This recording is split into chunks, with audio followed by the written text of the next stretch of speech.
juga nanti akan saya informasikan mengenai kode Classroom ya untuk segala sesuatu dalam perkuliahan nanti biar mudah ya untuk tugas dan lain sebagainya. Nanti saya berikan untuk kodenya.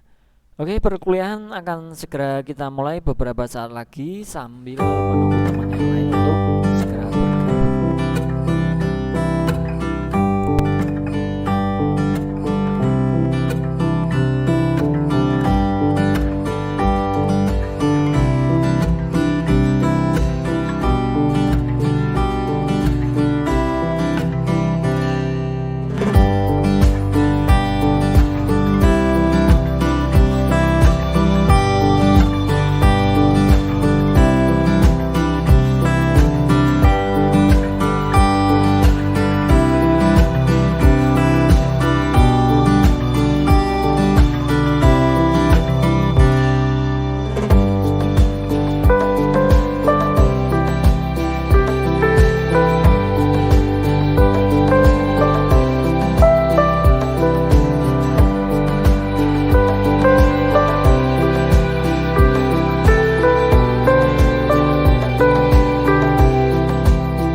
Oke, mungkin bisa segera kita mulai untuk perkuliahan hari ini ya. Hari ini kita perdana untuk perkuliahan mata kuliah e-commerce ya. E-commerce itu apa nanti saya jelaskan. Nah, hari ini adalah materinya pengenalan e-commerce ya. E-commerce itu apa? Silahkan disimak ya. Bisa kita mulai ya. Sebelum kita ke materi, nanti akan saya jelaskan kontrak kuliah kita selama 1 semester ke depan ya. Oke, di sini untuk mata kuliahnya adalah e-commerce untuk semester 7. Pengampu saya sendiri, untuk email sudah ada ya di siakat dan juga kontak juga sudah ada di siakatnya, jadi tidak perlu dicatat, mungkin sudah ada semua. Kemudian untuk penilaian akhirnya nanti absensi adalah saya buat persentasenya lebih banyak ya, karena perkuliahan online seperti ini saya lebih mementingkan kehadiran sebenarnya. 50%. Kemudian untuk tugasnya itu 20%, UTS dan UAS saya gabung menjadi 30%. Kemudian untuk maksimal alpha kalau bisa diusahakan 4 kali ya, karena melebihi itu biasanya tidak bisa mengikuti ujian, nanti konsekuensinya seperti itu. Oke, seperti itu ya. Mengenai kontrak kuliah saya rasa tidak perlu saya jelaskan panjang lebar karena ini sifatnya umum sama ya dengan yang lain. Oke, di samping kontrak kuliah yang akan saya jelaskan adalah classroom. Jadi untuk tugas materi dan lain sebagainya itu bisa dikirim atau di-download di forum kita yaitu di Classroom. Nah, karena di kelas e-commerce ini ada dua kelas, ada kelas pagi dan kelas sore. Ini untuk pertemuan ini saya buat jadi satu karena ada mengenai kontrak kuliah juga, jadi saya jelaskan jadi satu pertemuan ya untuk kelas pagi dan kelas sore ini. Silakan jangan sampai salah, kalian gabung atau joinnya itu di masing-masing ya. Di sini ada tulisannya, jangan sampai salah, mohon dicermati ya. Untuk yang kelas pagi itu Kamis pagi ya. Nah, kemudian untuk kelas sore itu ada Rabu sore. Nah, di kelas pagi ini kodenya untuk join adalah CM4DBJ7. Jangan sampai salah, nanti segera join ya setelah perkuliahan ini. Mungkin sambil kalian join agar bisa mendapatkan semua informasi mengenai perkuliahan yang akan kita laksanakan satu semester ke depan. Kemudian untuk yang kelas sore itu kodenya 5LJMFBD. Jangan sampai salah, nanti silakan segera join untuk mendapatkan semua informasi mengenai perkuliahan e-commerce. Seperti itu ya, saya rasa paham ya. Oke, saya berikan waktu untuk mencatat kodenya, silakan. Tidak langsung ya skip ya, silakan ditulis, segera join untuk forum kita di mata kuliah e-commerce. Silakan.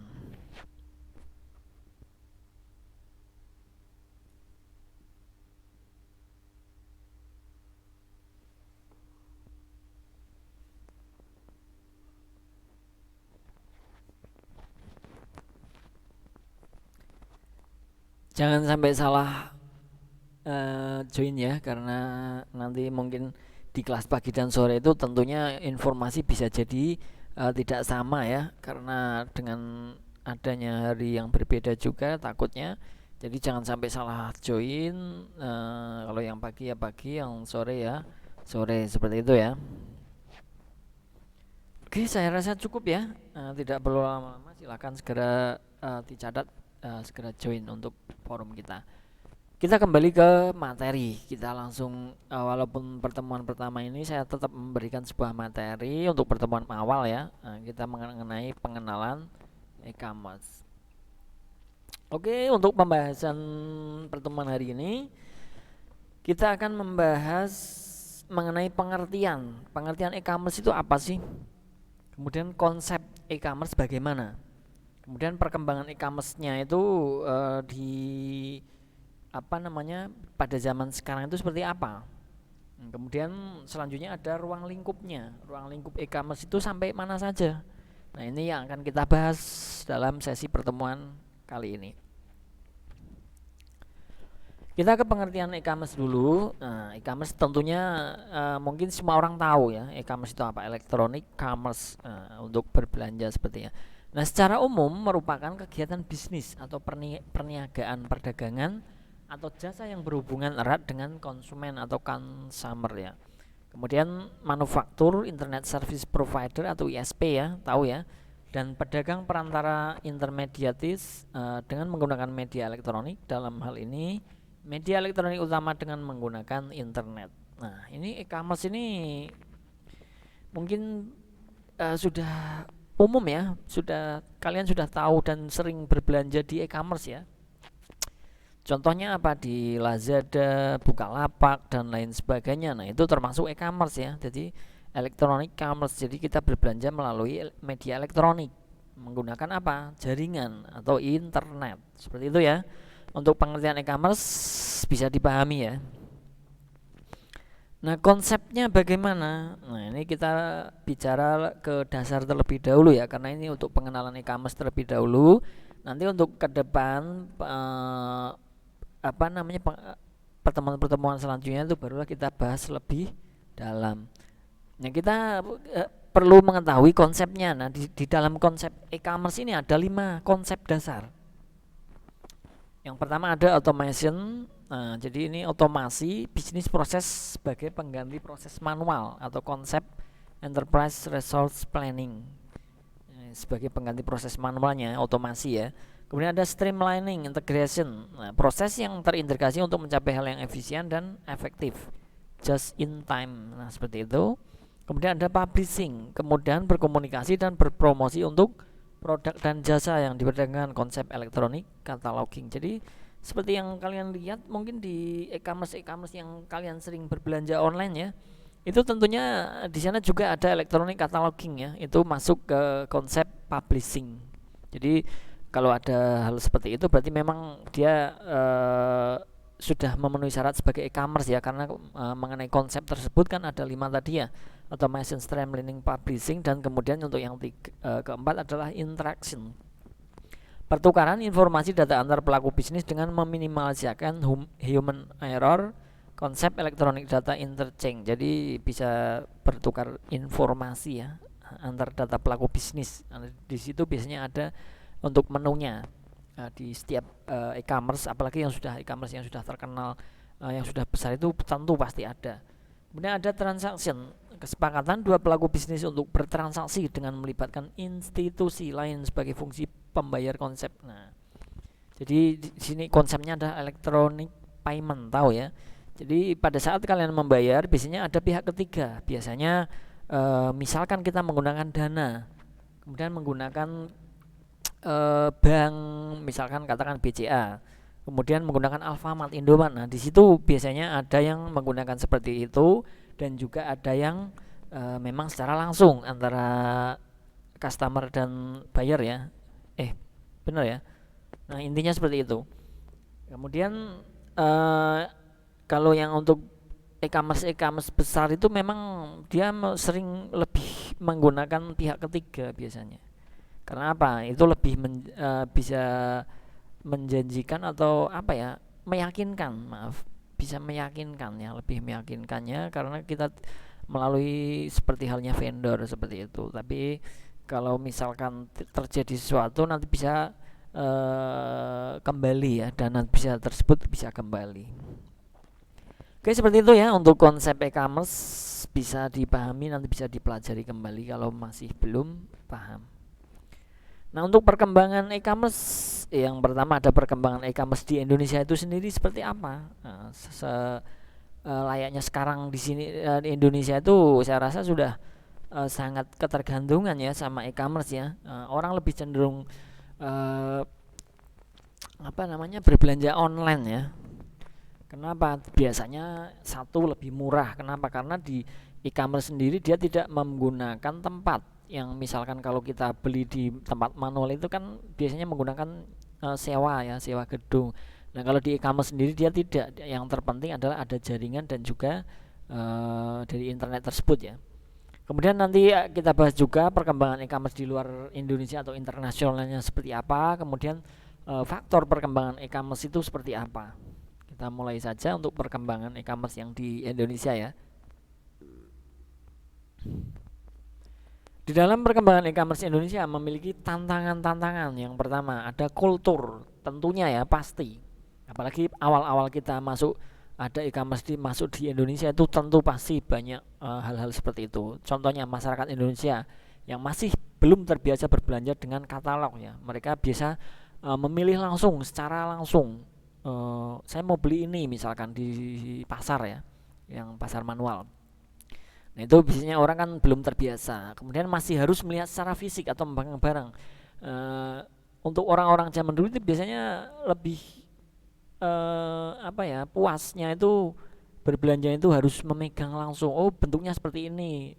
Kalau ada cacat pasti kelihatan. Nah, seperti itu ya. Itu masuk ke kultur juga ya. Kemudian masih senang menawar harga yang dijual karena di pasar-pasar manual itu biasanya pasti ada yang menawar ya. Nah, beda dengan di e-commerce, memang ada sebagian e-commerce yang menggunakan penawaran tapi ada batas maksimalnya. Maksimal untuk penawarannya itu berapa, nanti ada batasannya secara otomatis di sistem. Kemudian yang kedua adalah kepercayaan. Di samping tadi yang pertama adalah kultur ya. Kultur sudah saya jelaskan. Kemudian untuk kepercayaan antara penjual dan pembeli masih tipis. Nah, ini banyak sekali kasus-kasus penipuan dijual beli elektronik ya, atau dijual beli online ya. Tapi tergantung orang tersebut menggunakan e-commerce-nya apa. Jadi kalau sekedar kita di marketplace saja kemudian memang dia tidak ada pihak ketiga, itu memang rawan. Kepercayaan kepada pembayaran elektronik masih kurang ya. Orangnya lebih masih takut ya, bisa dikatakan seperti itu. Tapi kalau untuk zaman sekarang serba canggih, saya rasa semakin ini ya terminimalisir mengenai penipuan hal tersebut ya, kecuali kalau memang hanya contohnya menggunakan marketplace di Facebook kemudian mengontak langsung orangnya. Nah, itu yang bisa dicurigai ya.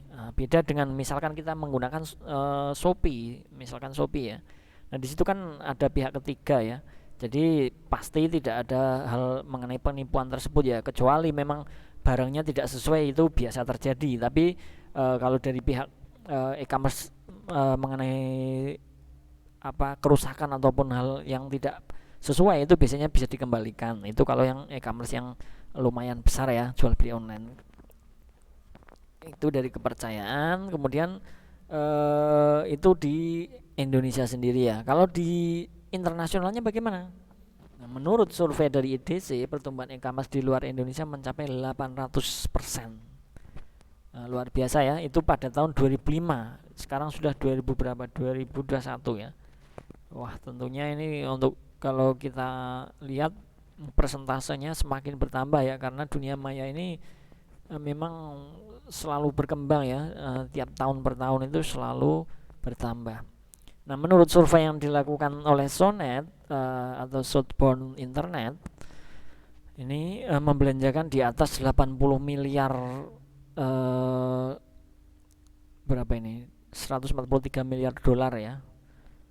Naik sebesar 22% perbelanjaan online menurut suatu laporan. Nah, ini apalagi untuk zaman sekarang ya, di era sekarang di 2021 ini saya rasa kenaikannya bisa saja 100% ya. Orang lebih memilih online zaman sekarang, itu sudah bisa dikatakan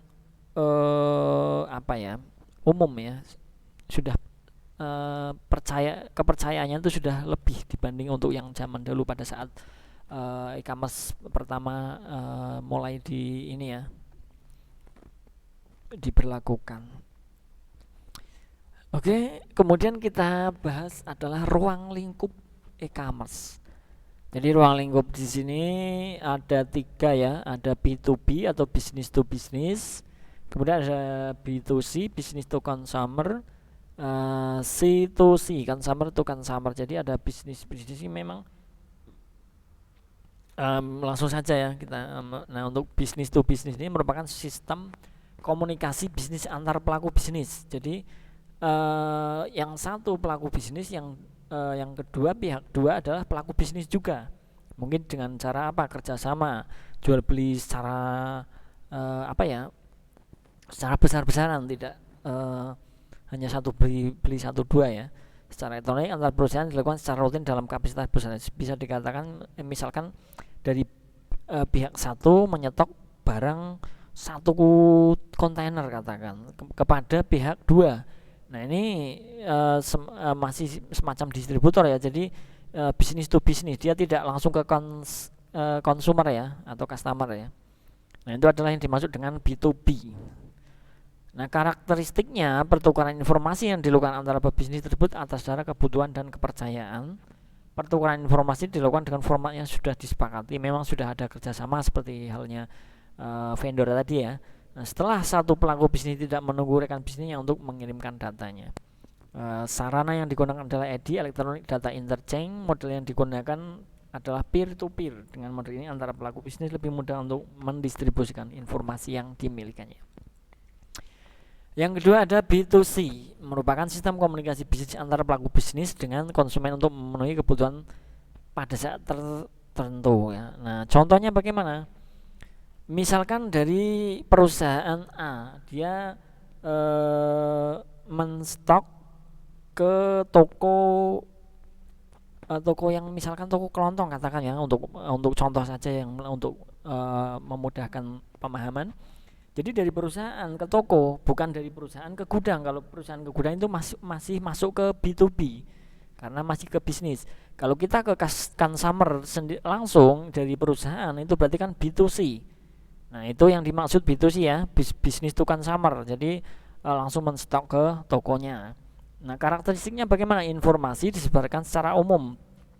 Pelayanan diberikan bersifat umum sehingga banyak digunakan oleh orang karena biasanya katakan sebagai contoh lagi ya, kita dari Indomie, katakan dari PT Indomie, kemudian langsung menstok ke toko-toko di kota misalkan. Nah, itu masuk ke B2C.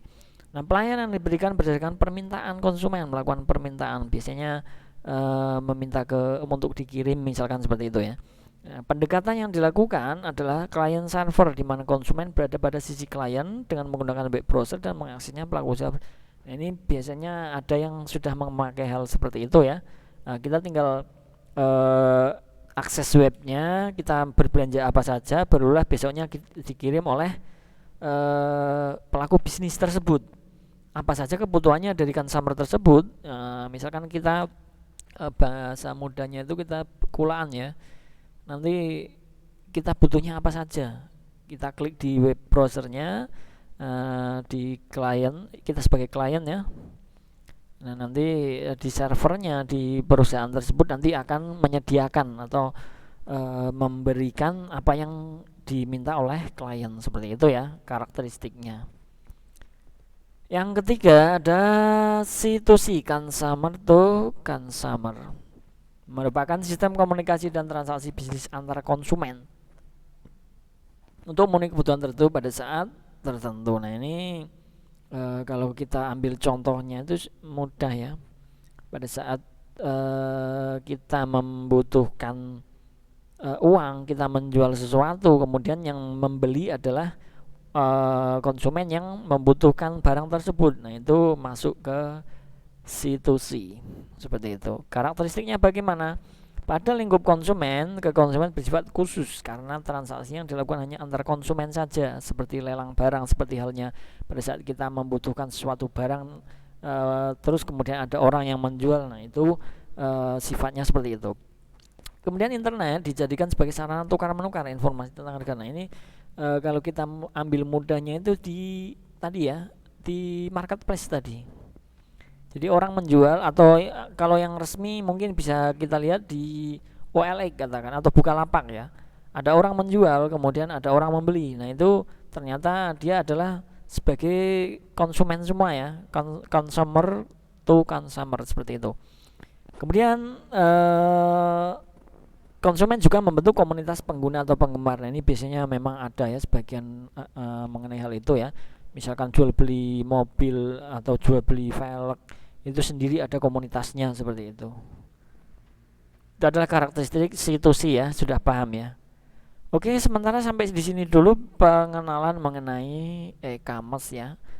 Itu sebagai dasar saja, tidak terlalu banyak yang saya sampaikan. Yang terpenting adalah pemahaman terlebih dahulu. E-commerce itu apa sih? Nah, kemudian karakteristik mengenai apa saja yang sudah saya jelaskan, silahkan dipelajari kembali. Bisa diambil bahannya ya, bahan materi ini bisa kalian ambil di Classroom, silahkan, sudah saya share, bisa kalian download.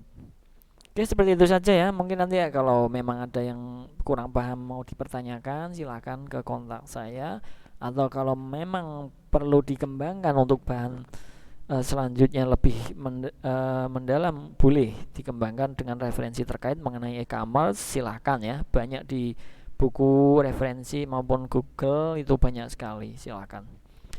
Oke, seperti itu saja yang bisa saya sampaikan untuk hari ini.